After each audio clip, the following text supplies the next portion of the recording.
Om Swastiastu. Assalamualaikum warahmatullahi wabarakatuh. Shalom, Namo Buddhaya, salam kebajikan, salam harmoni. Perkenalkan, saya Ayusa Dewi selaku moderator pada kelompok kali ini. Nah, kami dari kelompok 1 akan membawakan materi kelima dari mata kuliah pengembangan bahan ajar. Nah, adapun kami akan membahas mengenai isi bahan ajar. Sebelum itu, izinkan saya memperkenalkan anggota kelompok saya. Yang pertama ada Kadek Febiana Reski dengan NIM 201102 1003. Kemudian ada Cindy Aprilia Yunitawati dengan NIM 201102 1004. Kemudian ada Dezen Pratama Ginting dengan NIM 201102 1006. Kemudian ada Marintan Laurencia Pasaribu dengan NIM 201102 1007. Kemudian ada Yogi Karisma Logama Harta dengan NIM 20 1102 1005. Dan yang terakhir saya sendiri Ninyoman Ayusa Dewi dengan NIM 20 1102 1017. Nah, adapun cakupan bahasan pada materi kita kali ini yaitu akan membahas mengenai yang pertama, jenis isi bahan ajar, kemudian dilanjutkan dengan sumber penulisan isi, dan yang terakhir yaitu mengenai penataan ilustrasi. Nah, untuk pemaparan materi lebih lanjut akan disampaikan oleh rekan saya. Baik, terima kasih kesempatannya. Saya Cindy Aprilia Yunitawati akan menjelaskan jenis bahan ajar. Yang pertama, pengetahuan. Pengetahuan meliputi fakta, konsep, prinsip, dan prosedur. Dari segi fakta, merupakan segala hal yang berwujud kenyataan dan kebenaran, meliputi nama-nama objek, peristiwa sejarah, lambang, nama tempat, nama orang, nama bagian, atau komponen suatu benda, dan sebagainya. Dari segi konsep, merupakan segala yang berwujud pengertian-pengertian baru yang bisa timbul sebagai hasil pemikiran, meliputi definisi, pengertian, ciri khusus, hakikat, isi atau inti, dan sebagainya. Dari segi prinsip, berupa hal-hal utama, pokok, dan memiliki posisi terpenting meliputi dalil, rumus, adagium, postulat, paradigma, teorema, serta hubungan antar konsep yang menggambarkan implikasi sebab akibat. Dari segi prosedur meliputi langkah-langkah secara sistematis atau berurutan dalam mengerjakan suatu aktivitas dan kronologi suatu sistem. Keterampilan. Keterampilan adalah materi atau bahan pembelajaran yang berhubungan antara kemampuan mengembangkan ide, memilih, menggunakan bahan, menggunakan peralatan, dan teknik kerja. 3. Sikap. Ada nilai-nilai yang bisa dikembangkan yaitu nilai kebersamaan, nilai kejujuran, nilai kasih sayang, nilai tolong-menolong, nilai semangat dan minat belajar, nilai semangat bekerja, dan sikap menerima pendapat orang lain dengan lapang dada.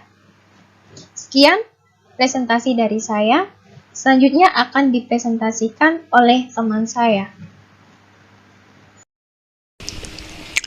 Baik, terima kasih atas waktu yang diberikan. Pada kesempatan kali ini saya akan melanjutkan presentasi dari rekan saya. Pada kesempatan kali ini materi yang akan saya bahas yaitu sumber penulisan isi. Yang pertama di sini ada menulis sendiri. Asumsi yang mendasari cara ini adalah penulis bahan ajar adalah pakar yang dapat dipercaya dalam bidang ilmu, mempunyai kemampuan menulis, dan mengerti kebutuhan peserta didik dalam bidang ilmu tersebut. Penulis sebagai pakar bidang ilmu dapat menulis sendiri bahan ajar yang akan digunakan dalam proses pembelajaran atau bergabung dengan beberapa pakar lain di bidang ilmu yang sama untuk menulis bahan ajar. Akan tetapi, untuk dapat menulis sendiri bahan ajar diperlukan kemampuan menulis bahan ajar sesuai dengan prinsip-prinsip pembelajaran. Lalu, prinsip-prinsip pembelajaran tersebut terbagi menjadi perbedaan individual, tantangan, balikan dan penguatan, perhatian dan motivasi, keaktifan, balikan dan penguatan, lalu yang terakhir yaitu pengulangan. Lanjut, yang kedua ada pengemasan kembali informasi. Informasi yang sudah ada dikumpulkan berdasarkan kebutuhan, kemudian disusun kembali atau ditulis ulang dengan gaya dan strategi yang sesuai untuk menjadi bahan ajar atau diubah. juga diberi tambahan keterampilan atau kompetensi yang akan dicapai.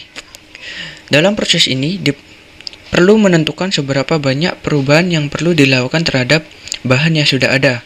Kemudian, apakah perubahan tersebut mungkin dilakukan dalam batas waktu yang ditentukan, dengan sumber daya yang tersedia dan dari seizin sepengetahuan pengarang asli.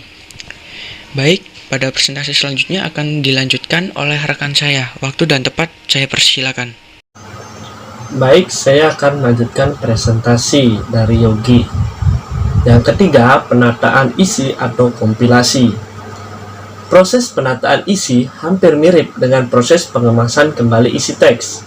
Namun, dalam penataan lain, tidak ada perubahan yang dilakukan terhadap bahan kuliah yang diambil dari buku teks, materi audiovisual, dan informasi lain yang sudah ada di pasaran. Dengan cara dipilah, dan disusun berdasarkan tujuan instruksional yang akan dicapai. Yang selanjutnya yaitu tentang penataan ilustrasi. Penataan ilustrasi bahan ajar harus memberikan variasi penampilan bahan ajar sehingga bahan ajar menjadi lebih menarik bagi peserta didik. Yang pertama yaitu ilustrasi dapat dibuat sendiri. Yang kedua, ilustrasi dapat dibuatkan oleh grafik atau art designer. Yang ketiga, ilustrasi dapat diambil dari sumber atau buku lain. Baik, yang selanjutnya akan dilanjutkan oleh rekan saya. Baik, terima kasih atas waktu yang telah diberikan kepada saya. Di sini saya akan melanjutkan menjelaskan materi pada subtopik pembahasan mengenai penataan ilustrasi, di mana sebelum itu perlu kita ketahui bahwa penataan ilustrasi bahan ajar harus memberikan variasi penampilan bahan ajar sehingga bahan ajar menjadi lebih menarik bagi peserta didik. Nah, adapun tujuan penggunaan ilustrasi, di mana tujuan penggunaan ilustrasi digunakan untuk memperjelas pesan atau informasi yang disampaikan, seperti ilustrasi pada gambar berikut ini. Kemudian, tujuan penggunaan ilustrasi juga dimaksudkan untuk memberi fanansi pada bahan ajar sehingga menjadi lebih menarik dan memotivasi, komunikatif, dan lebih memudahkan pembaca memahami pesan. Adapun ilustrasi juga dapat membantu retensi, yaitu memudahkan pembaca untuk mengingat konsep atau gagasan yang disampaikan melalui ilustrasi. Jadi, ilustrasi dapat menghemat tempat penyajian sebab ilustrasi dapat menyajikan suatu konsep yang rumit dan luas dalam ruang atau tempat yang terbatas. Ilustrasi juga dapat menampilkan sesuatu yang sulit dijelaskan dengan kata-kata. Kemudian, adapun fungsi dari ilustrasi, di mana ditinjau dari segi fungsinya, ilustrasi yang digunakan dalam bahan ajar mempunyai 4 fungsi. Pertama yaitu fungsi deskriptif, yang dimana menggantikan uraian tentang sesuatu secara verbal dan naratif dengan menggunakan kalimat panjang.